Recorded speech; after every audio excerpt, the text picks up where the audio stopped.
Okay, we do have some. Okay. We'll do the Chris Van Hollen thing in a second too. Hold up.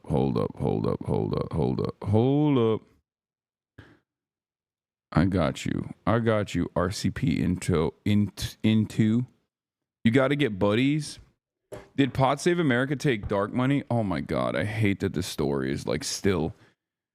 I'll be honest, I'm annoyed that like the whole Wired magazine article has like the Wired magazine article was not like as big of a explosive bombshell as like how annoying the backlash has been to just regular ass normal ass journalism from liberals. It's been incredibly disappointing to watch a bunch of people just like actively attack the person who wrote the article rather than like the actual information that's in the article.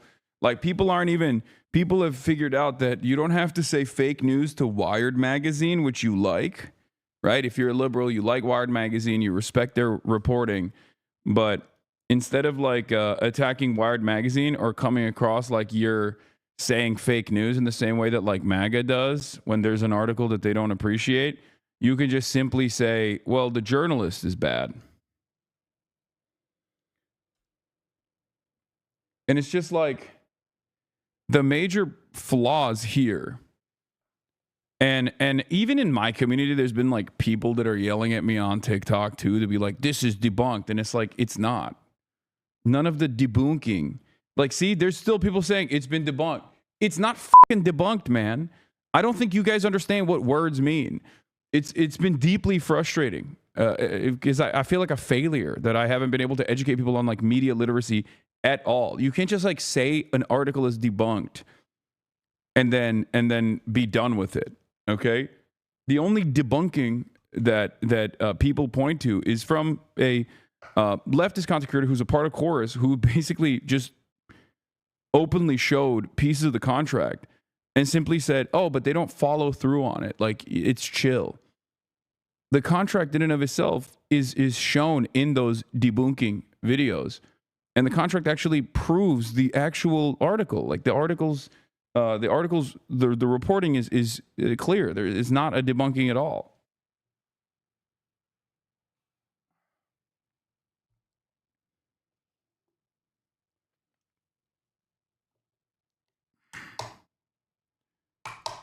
I think it's been quite revealing in some respects. Like, I get it. I get the feeling weak in the face of incredible misinformation campaigns coming from the Republicans and having this like having this network of right-wing operatives that are clearly getting funded, right? Are clearly getting funded. And people go, let's fight fire with fire. That's okay. Like, I'm with it. Like, I understand it, but transparency is never a bad thing. That's number one. And number two, the issue here is that it still doesn't address the major point of contention that I've been critical of in perpetuity since the aftermath of the election. Every single time people say, hey, are you the Joe Rogan of the left? We need the Joe Rogan of the left. How do we do this? How do we do this? How do we do this? Like, they don't realize that it's not just about like how the Democrats have fallen behind on not having like a network of influencers, but also it's the policies. And it kind of feels like the Democrats are not in changing their policies at all, but they're simply trying to create a faucet of, Democrat aligned liberal content creators who are going to sometimes attack. Is it effing again?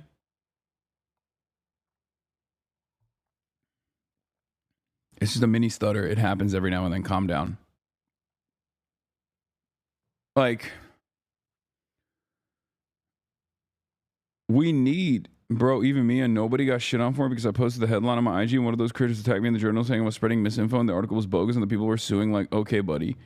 I mean, they're not suing anybody from what I understand. They're not doing that at all. They're just simply saying that the article's been debunked and they're moving on from it. But I just,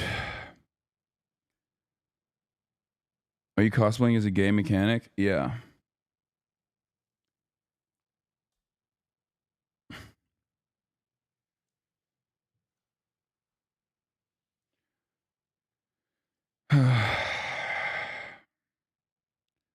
Yeah, the article is pretty basic. It's pretty basic. It's the exact same type of article that you would see from a media outlet about like Republican operatives, which by the way, I think there should be more investigations into the dark money networks on the Republican side, right?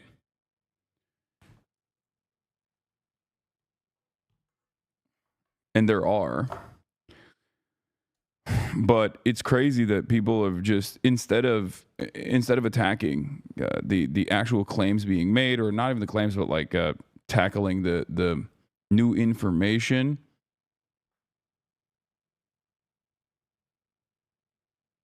that has been revealed in the article. I wish that they would just like I think it would have been much nicer if they and much more productive if they were like, yeah, we're getting money from the same people that have these PACs that are funding other like Democrat Party initiatives, but that's because there's an endless, unlimited money faucet on the Republican media ecosystem.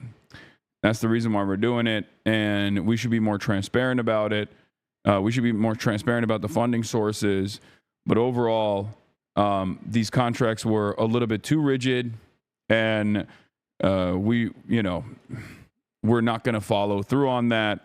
Of course, we don't want to maintain any sort of editorial control over these influencers, because ultimately it's best to keep these people independent. Like, ironically enough, the thing that they're yelling at Taylor Lorenz about, being a part of like a nonpartisan, publicly funded, or not publicly funded, but like public nonprofit grant system in the Omidyar network, if that was how this chorus operation looked like, I think there would be less issues, you know?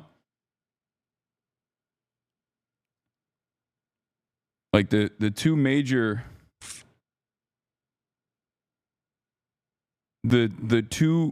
components in this.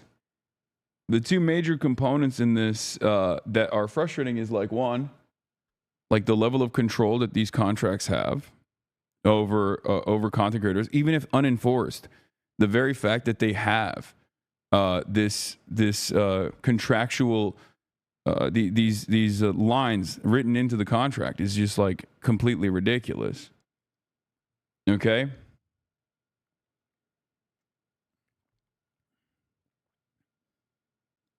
Bro has the tarp laid out in the corner. What tarp? That's number one. And number two, the fact that like nobody disclosed that they were getting funded by this group is also ridiculous. I think it's unacceptable.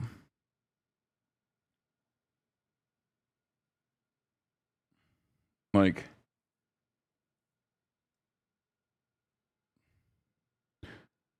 and I don't like that. I don't like the way that people have reacted to it at all. Because like, it came across as like very. The reason why I don't like the way people reacted to it at all is because it came across as like hyper partisan and almost damn near identical to the way that like anti-intellectual Republicans respond to shit.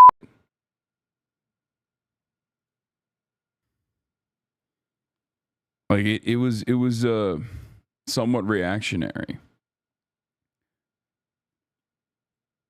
I don't know. Well, that TikTok lady said that they have daily meetings to get fed talking points. That was a major red flag. I don't know if any people pointed out. I did. I pointed it out. I thought that was also strange as well.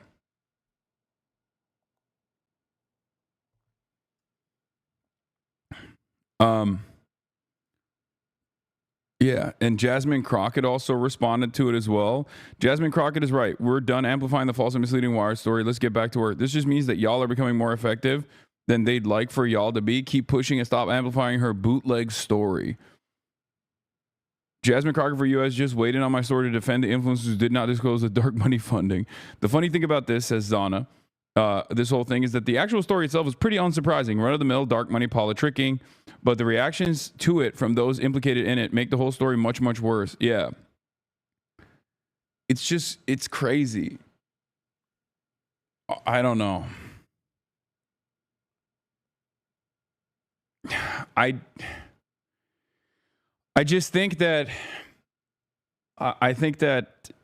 there needs to be some serious reconsiderations in the aftermath of this election loss, and it kind of feels like Democrats are not making those serious reconsiderations and redesigning the way that they do politics, and instead they're just saying, oh, we should just put some of these we should put some of the money into like independent media in the same way that they like in the same way that they have like a consultant class that operates within the mainstream media infrastructure.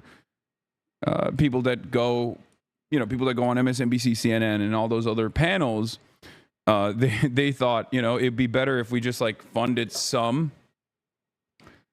of these influencers to also become like MSNBC pundit style influencers,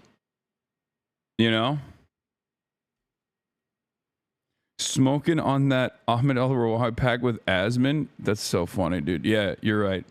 A foreign nation engaging in an illegal assassination of the entire government of another foreign nation with your fucking tax dollars is actually a cause for celebration. That's loser speak, brother. You have nothing. You will never get health care. Your life is dog shit. Your parents somehow had a better existence than you, right?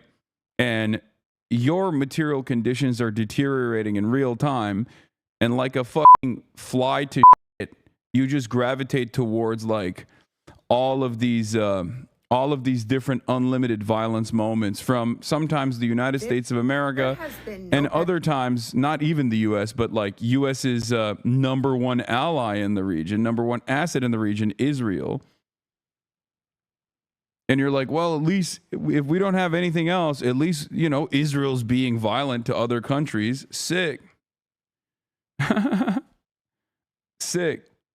That's cool, man. Keep rooting for Israel to be able to blow up politicians without any sort of scrutiny whatsoever. Maybe one day they'll start, killing. Well, they have killed American citizens already. Maybe they'll just like keep killing more American citizens as well. Who knows? They're just unrestrained. They can do whatever they want. They're unaccountable anyway. One must ask the question, like, how much has your life improved since then? Has your life improved at all? Or are things getting worse? God, Republicans are so stupid, man. Just actually so stupid. They don't care. They just want your attention because you always give it. Okay, you got my attention, but your life still sucks. What do you mean? Like do you not understand that that's even, that is so pathetic. That's even more pathetic than like celebrating Israel's mass assassination protocols. Like it's just so fucking, that's even more pathetic than that. And the other thing is already still incredibly pathetic.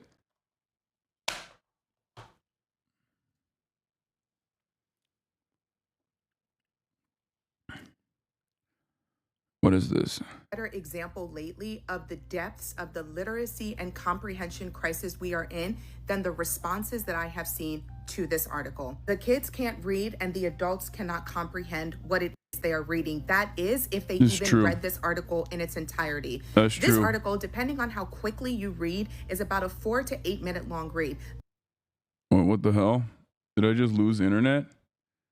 No, it's the fucking Chatterino that got busted for some reason.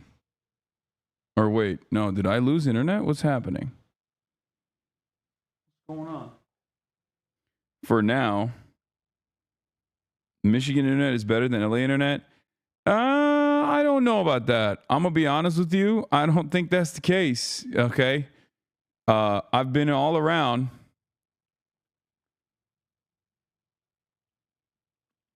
There's yeah, my upload is still consistent. Download has been completely cooked. No download whatsoever. And I don't know what it is. Download being fucked before upload is the first? No, it's because I'm using the backpack.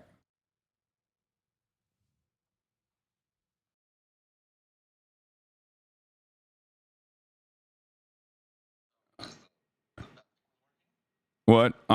Yeah, the backpack stopped working now. So now it's just the backpack router download stopped working. All right, I'm back now and I'm using the guest Wi-Fi now. So we'll see. We'll see if it works. But anyway, just all right, bye. Can you ask the hotel to give us like at least all right, never mind. Get your own modem router and T-Mobile home internet. Dude, I already have that. That's what I was using as a backup, as a failsafe, and it failed. Anyway, now we're on now we're on the hotel Wi-Fi again. So hopefully it'll work. Okay? Hopefully it'll work. Hopefully it won't get cooked. Anyway, let's just watch this. Comprehension crisis we are in. Then this is the hold on, I gotta pee. That I have seen to this article. The kids can't read and the adults cannot comprehend what it is they are reading. That is, if they even read this article in its entirety. This article, depending on how quickly you read, is about a 4 to 8 minute videos that I post are anywhere from 2 to 4 minutes long, and my analytics show that people cannot make it past 23 seconds, 28 if I'm lucky. So I know for a fact the vast majority of people did not sit down and read this article in its entirety, and their responses are a reflection of that. Let's start with this clickbait headline that uses the word dark money as an obvious appeal to your emotion. This is clickbait. This phrase, dark money, was used to intentionally allude to some type of nefarious, underhanded activity going on. Dark money group.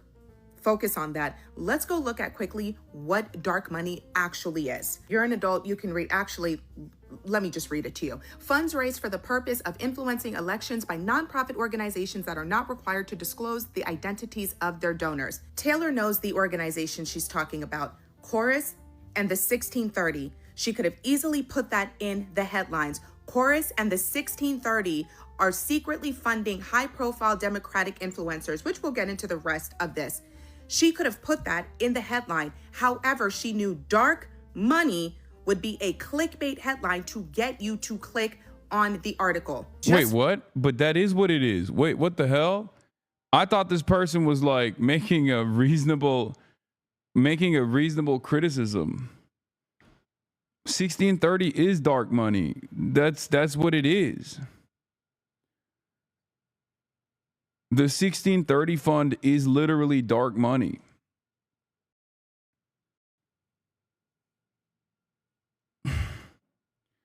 When she started off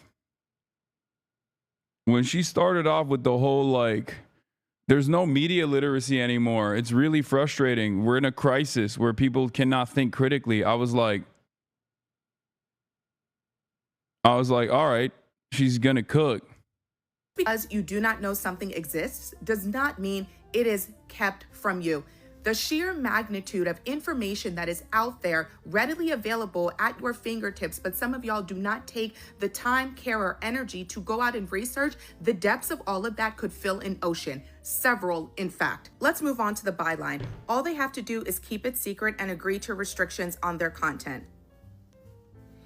If you are not a content creator or an influencer and have never signed on to an agency to be a part of a cohort or signed on to some type of brand deal, this is going to sound especially heinous to you. However, these are part of the restrictions that several... Yo, that's crazy. Yes, if you're doing...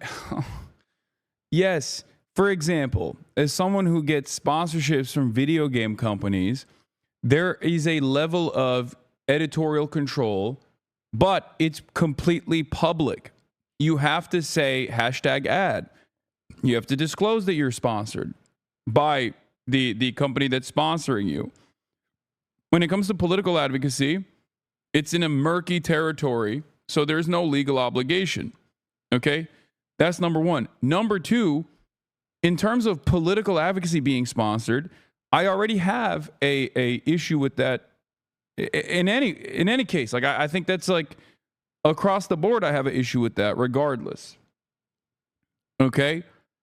So that's also frustrating because I think you're objectively not independent any longer when you get sponsored. If a sponsor has like any sort of editorial control over it, I don't understand. Like this doesn't debunk. Every single debunking of the article that I've seen is not a debunking at all. I know it's effing a little bit. Okay, it's just going to be in and out. Just micro, chill. Hopefully.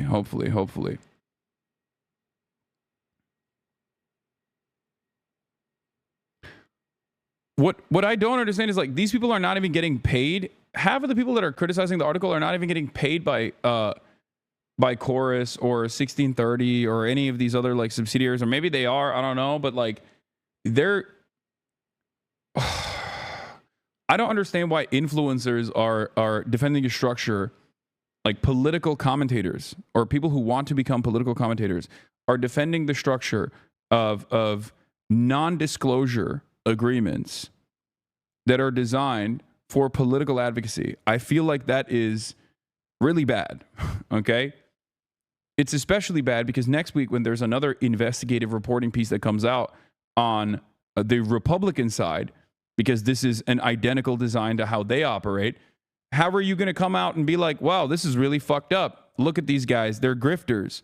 They're getting paid to say these things. We knew that already. You can't say that anymore because you've been caught. You've been caught saying, no, it's good. It's good that we are doing this. It's actually a good thing that we're getting it's good that we're getting funded and not it's good that we're getting funded and not disclosing that funding. And it's good that there's like editorial control potentially. That's baked into the contract. What the hell? But what's extra crazy is the fact that people who are simply watchers, not those who engage in political advocacy or not those who are engaging in like the content creation side of things, are also saying, nah, this is a good thing. Bro, that I don't understand at all because you're literally just watching this stuff. You're not even getting the bag from the DNC or getting the bag from any of these like big donors. You're just simply, as someone who is a watcher, saying, no, I want my favorite content creators to not disclose to me who's funding them or not, or I want my favorite content creators to get the bag, but also simultaneously potentially have editorial control over what they're saying to me. It's very strange.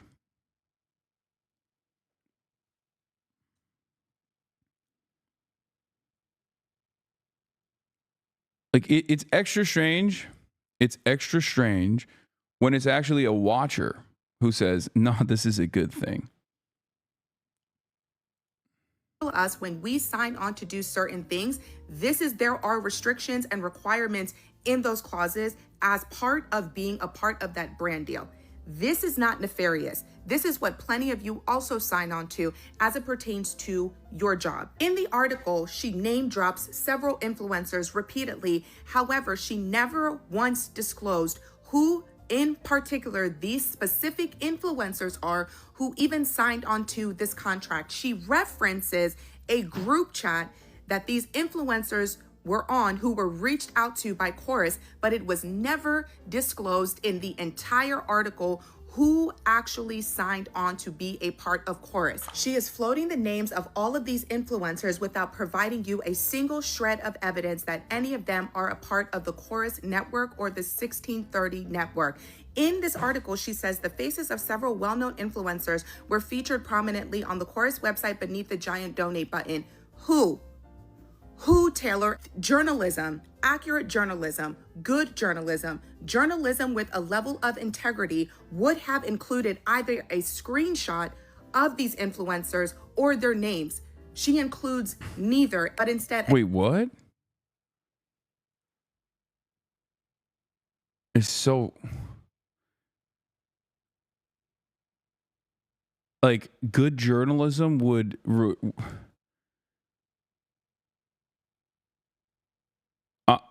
should she have just, like, made stuff up? I don't understand. Like, there are sources in the article, and some of them are not going to reveal themselves. And that's a very normal part of the process. Like I've said, there's 3 different ways that a journalist, okay, will have sources in the article. Number 1, and the most common, is on the record, okay? If someone is on the record as a source, you just say who they are. You say their exact quotes in the article itself. You say what their job is, whatever. Give a little bit of background detail. The second is off the record, okay, where there is a level of anonymity. There is a level of anonymity afforded to your source, okay? Now, when it's off the record, you can still sometimes offer additional details to showcase the credibility of the source that you spoke to say, like, this person is knowledgeable because of A, B, C, or D, right? And then the last one is on background, okay? This is journalism 101. On background means that you can't reveal any information about your source. Some people are worried about financial, or even in certain instances, like criminal repercussions, and like a violation of an NDA or something. So, like, they will give you information on background.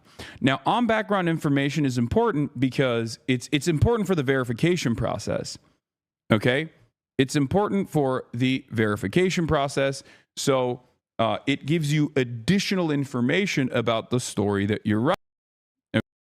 Okay, you understand it well, Hasan? I am a political commentator for the past 12 years professionally, and also wrote for the Huffington Post, a contributor back in the day as well. Like, I of course I understand this process. I didn't study journalism in college, but it was a part of it. It was a part of my academic journey. Okay, this is pretty basic stuff. I'm a poli-sci major. I'm a comms and communication major. It wasn't journalism, but I learned about journalism as well. So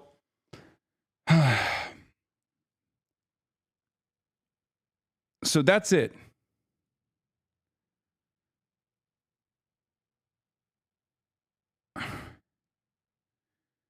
You can offer anonymity. You can offer complete anonymity. And then, like, if something is off the record, it's just like you're not supposed to, it's just not something that you are going to reveal, right? I think I said that part correctly. I don't know if I fucked that part up. But basically, like I said, on the record, off the record, and on background. On background is the one that offers additional anonymity. And even when someone is on the record, there can still be a level of anonymity afforded to... What is this? There's still a level of anonymity afforded if your sources require it. Having said that, okay?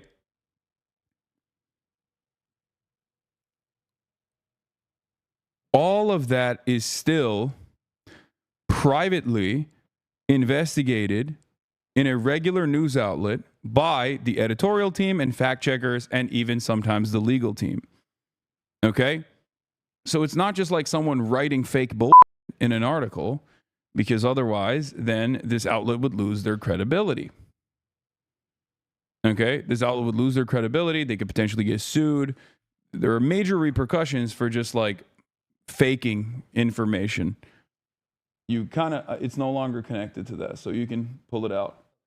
I think it's connected to the charger, though. The charger's connected to the mount. So the reason why Taylor didn't like reveal who the sources are is for multiple different reasons. It could be because, no, not even unless you're Fox News. Even Fox News doesn't do this. This is pretty basic. Okay, this is basic shit. Fox News is actual not editorial team, but like Fox News' actual news team will also do this. It's just basic journalism 101. So they have fact checkers themselves. They have a legal team themselves, and they absolutely will get quotes. They will get background information about whatever the fuck they're covering, and they won't always reveal it because sometimes your sources don't want to reveal themselves.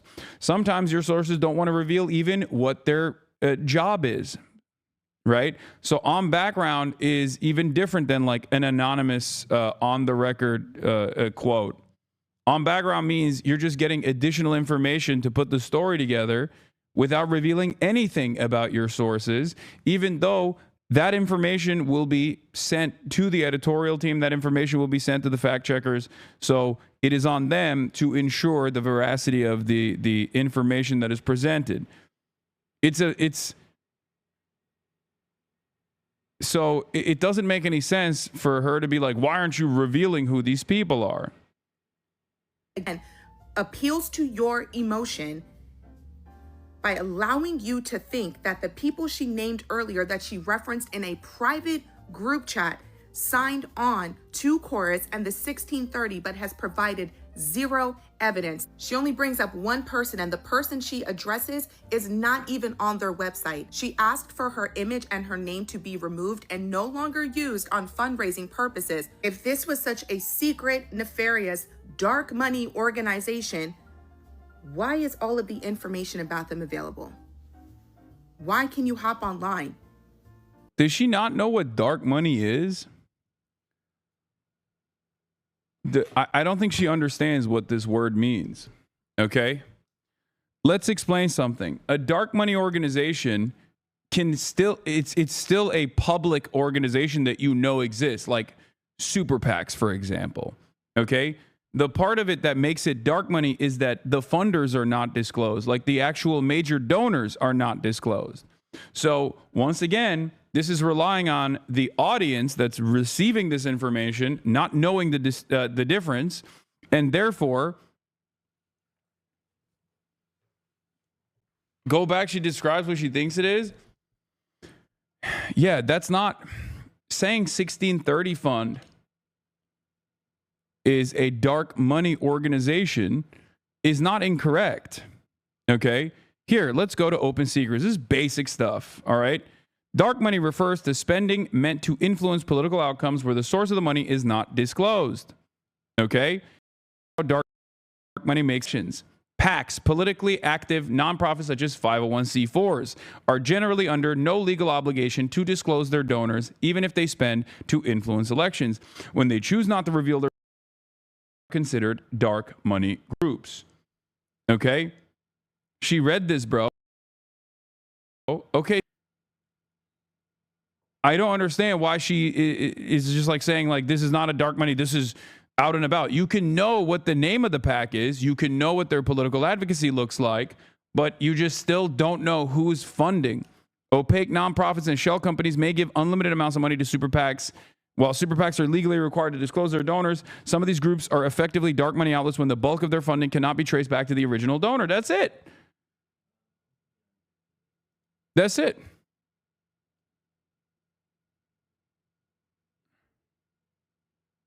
What's going on?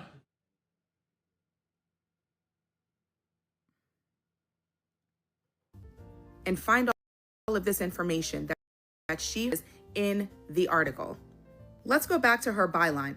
An initiative aimed at boosting Democrats online offers influencers up to $8,000 a month to push line. Hold on to that. To push the party line. Creators in the program are not allowed to use any funds or resources that they receive as part of the program to make content that supports or opposes any political candidate or campaign without express authorization from Chorus in advance and in writing per the contract. If Taylor has no evidence of content creators and influencers who have signed on to Chorus, where is the evidence that these content creators and influencers are creating content that toes the party line? Where is the, why? Okay. Once again, it's in the contract. It is a part of the contractual obligation. And as far as I've seen, no one has actually discredited the veracity of these. They're not even claims. The veracity of these statements. Okay, like this is.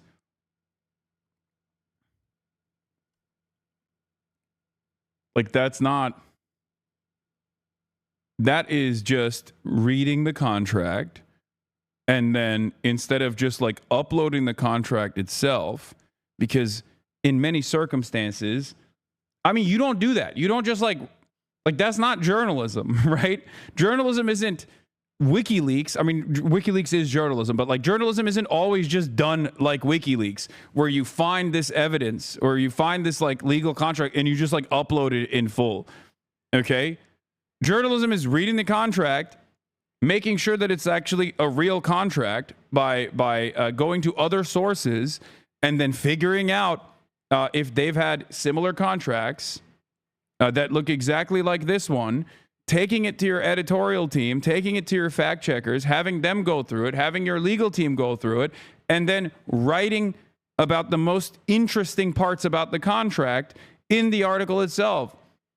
Okay? It's not about uploading the contract. What the fuck are we talking about? The idea is that you're not like saying, it's kind of like saying in this day and age, because people are so fucking oblivious to how journalism is supposed to be conducted, being like, well, someone just went there and wrote down what they experienced. How am I supposed to know? Pixar, it didn't happen. It's like, okay, but what the fuck are you supposed to do? Then why are there any journalists at all? Then everything should be CCTV footage going forward. If there's no CCTV footage, then you can't trust the journalist at all, right?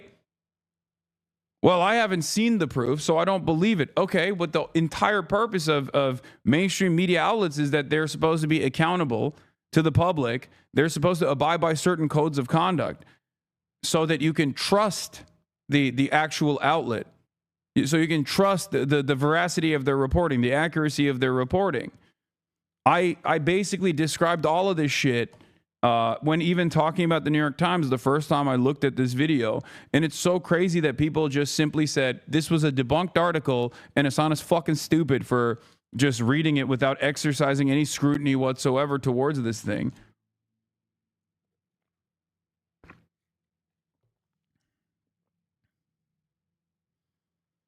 I genuinely don't understand how much we have succumbed, even on the left flank of American politics, to anti-intellectual thought, to just totally dropping any notion of what credible reporting is supposed to look like. All you got to do is like attack this person, and if they have enough enemies,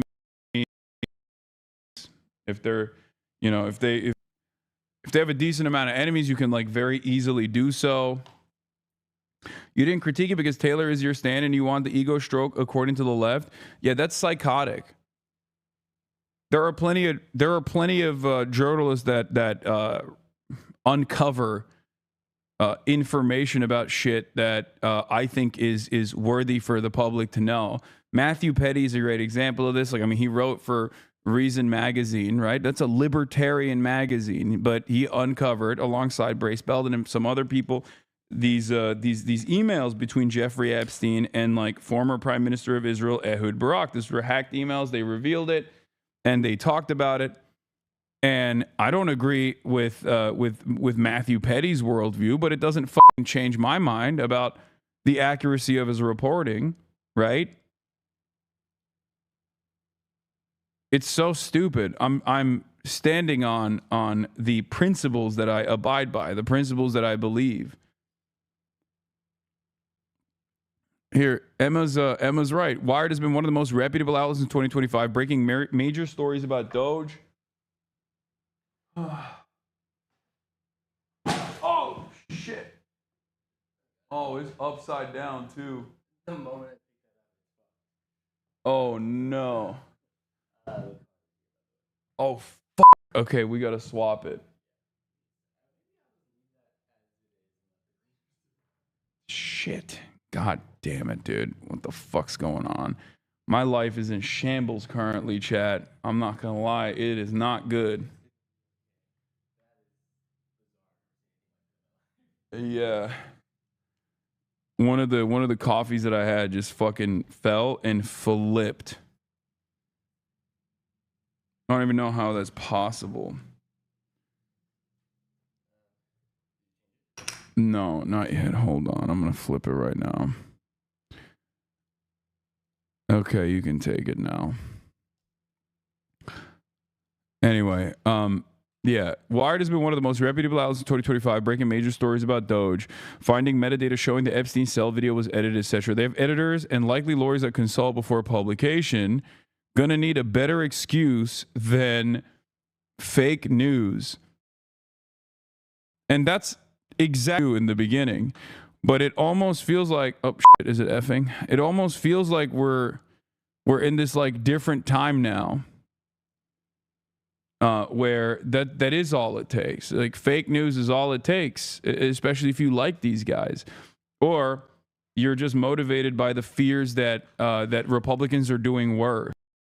So you're willing to basically drop a lot of shit that you otherwise would criticize the Republicans over when it's your side doing it. Chorus complained and Wired still didn't issue a correction. That says it all. Reporting like this requires extensive due diligence. Where's the media literacy on the liberal side? Maybe because their favorite creators don't exactly teach critical thinking. Chorus reached out post-publication and Wired has not issued a single correction or retraction to the story. They updated a part of the story to add statements coming from Chorus, who, once again, a journalist will reach out to the subject. Not always, but she did. They just chose not to comment until the story was out. Chorus reached out post-publication and Wired has not issued a single correction or retraction on the story. Our reporting was based on copies of contracts, internal emails, text messages included discussing the deal, a recorded Zoom onboarding session, and testimony from 1630 creators. But there has been a fucking faucet of liberal content creators like just simply saying, nah, it's fake news. And then people just take that for granted.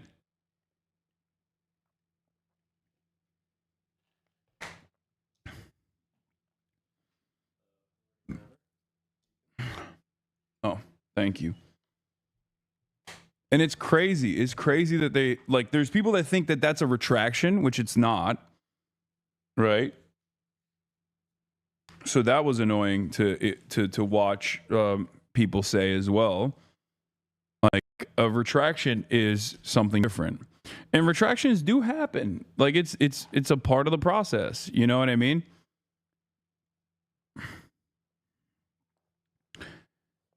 Do you see the Pod Johns getting into it and defending it with Emma? Yeah, I did see that. Like I said, it's been somewhat disappointing to see a lot of people that, you know, I'm cordial with.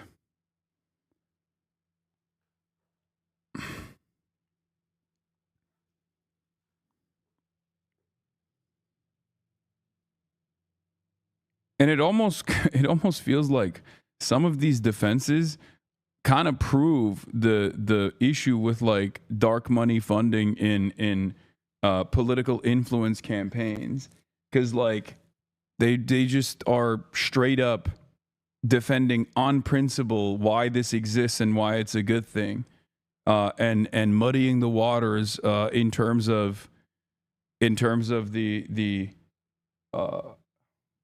otherwise totally fucking responsible and good journalism that took place in this. March, are you ready to flip it? All right, I'm gonna flip it right now, and then we're gonna move on